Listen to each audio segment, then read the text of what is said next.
Bonjour à vous. Ça fait un moment que j'ai pas fait de vidéo ou d'audio. J'espère que vous allez bien au moment où vous regardez cette vidéo ou vous écoutez cet audio.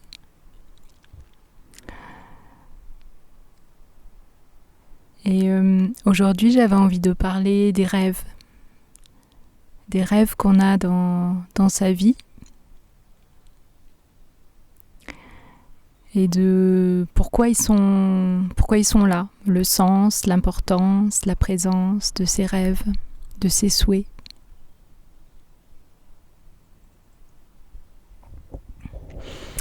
Alors peut-être que ça paraît évident pour vous qu'avoir des rêves est important, que le sens des rêves dans la vie est clair à vos yeux.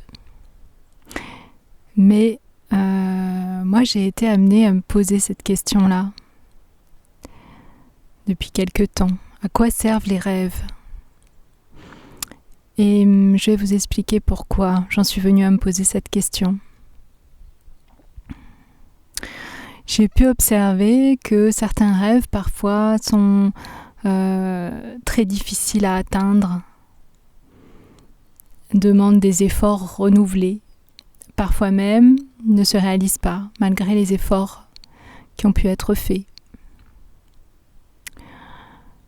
Certains rêves aussi paraissent inatteignables, paraissent au-delà de ce qui est possible pour soi ou pour un être humain.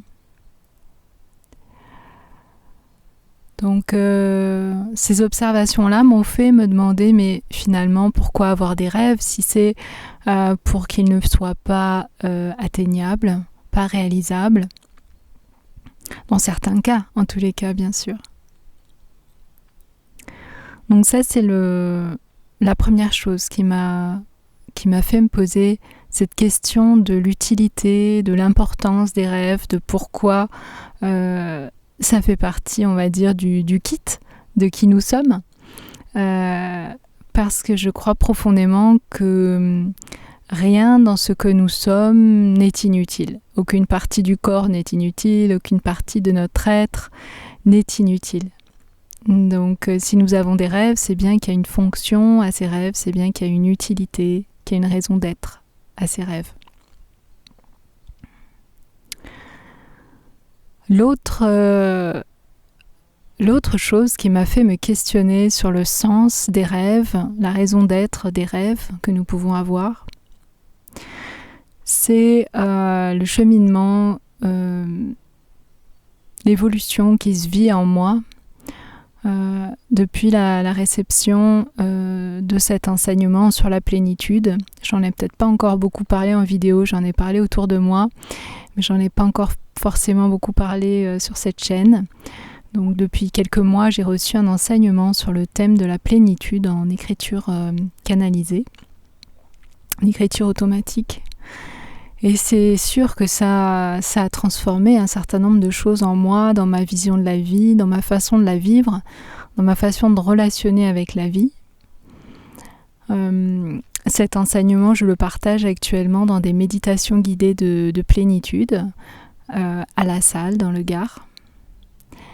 Et donc avec cette approche, en contact avec le sentiment de plénitude, quand on développe en fait, quand on vit de plus en plus son sentiment de plénitude, c'est quelque chose qui est accessible là, maintenant, tout de suite, en toutes circonstances.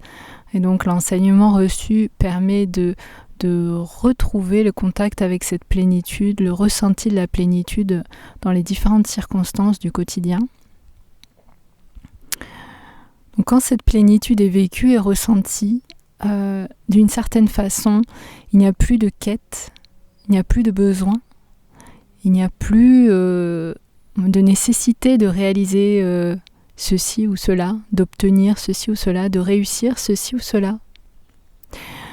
Donc cela aussi pose la question, mais finalement, si tout de suite là, quelle que soit ma situation, je peux vivre de la plénitude, je peux la ressentir, donc je peux me sentir complet, complète, dans la paix, dans le bien-être. pourquoi aller chercher quelque chose? Pourquoi essayer de réaliser un rêve, une quête? Comprenez? Donc du coup, quelle est l'utilité des rêves? Voilà. Et donc voilà, j'ai eu la réponse en fait. Il y a une réponse malgré ces deux angles qui amènent à se poser cette question.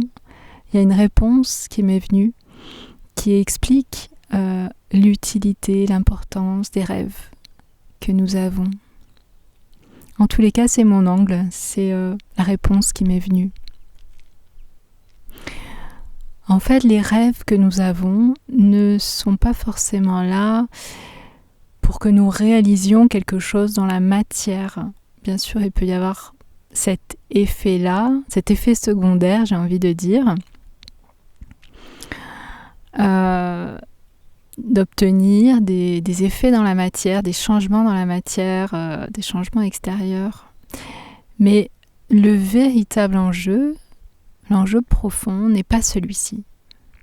Nous, en fait, cet enjeu-là, qui n'est pas l'enjeu le plus profond, est notre carotte. Comme un âne ou un cheval qu'on voudrait faire avancer avec une carotte au bout d'un bâton. Eh bien, en fait, nos rêves, ça représente ça.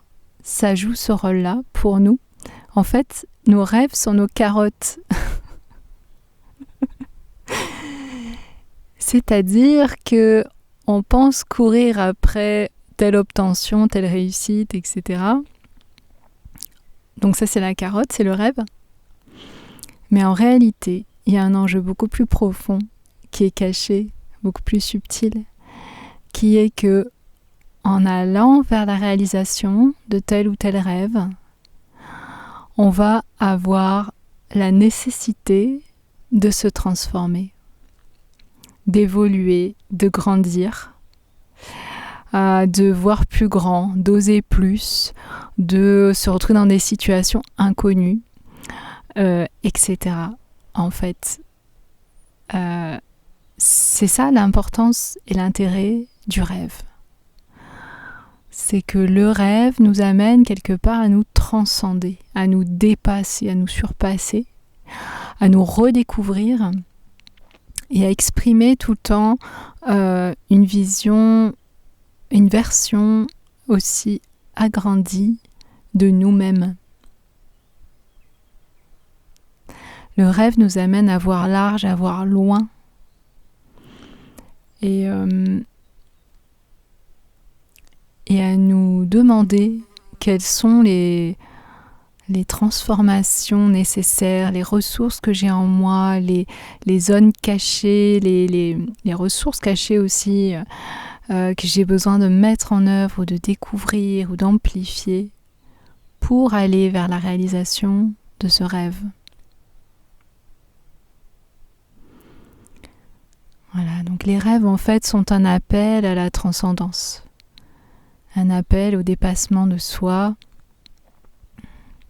à découvrir, à incarner une nouvelle version de soi, élargie, plus belle, plus épanouie, plus aimante, plus.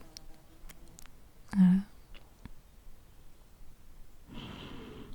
Et ça semble important, donc aussi, de garder un détachement par rapport aux résultats extérieurs. Puisque si la chose importante, c'est la transformation intérieure, le rêve peut se réaliser ou ne pas se réaliser partiellement, se réaliser plus tard, tout est possible. Si on garde le focus sur, en fait, l'important, c'est la transformation que je vais vivre en allant vers ce rêve, alors il ne peut y avoir aucune déception ou aucun échec. Voilà. J'avais envie de vous partager cette vision, ce regard, cet angle, Pour celles et ceux qui ont envie de rejoindre les méditations de plénitude, c'est possible. Si vous êtes dans le Gard, si vous êtes dans le coin, c'est 2 lundis par mois à 18h. Et si vous avez envie d'en savoir plus sur mes activités ou de vous faire accompagner, par exemple, pour découvrir vos rêves, pour aller vers la réalisation de vos rêves et surtout de vous-même à travers vos rêves. Vous pouvez me contacter, vous trouverez mes coordonnées, mon adresse mail dans la barre de description sous la vidéo. Je propose des accompagnements pour les femmes, je propose des accompagnements pour les couples. Donc le rêve, ça peut être un rêve dans le couple aussi. Je propose des accompagnements pour les femmes jeunes ou futures thérapeutes. Donc ça peut être un rêve en lien avec le fait d'apporter plus de lumière à travers des accompagnements au monde. Les rêves peuvent être divers et variés. Et ils ont tous leur utilité, comme nous venons de le voir. Tous leur raison d'être. Ils sont tous des pépites et des opportunités de profonde transformation. Je vous dis à bientôt, magnifique journée.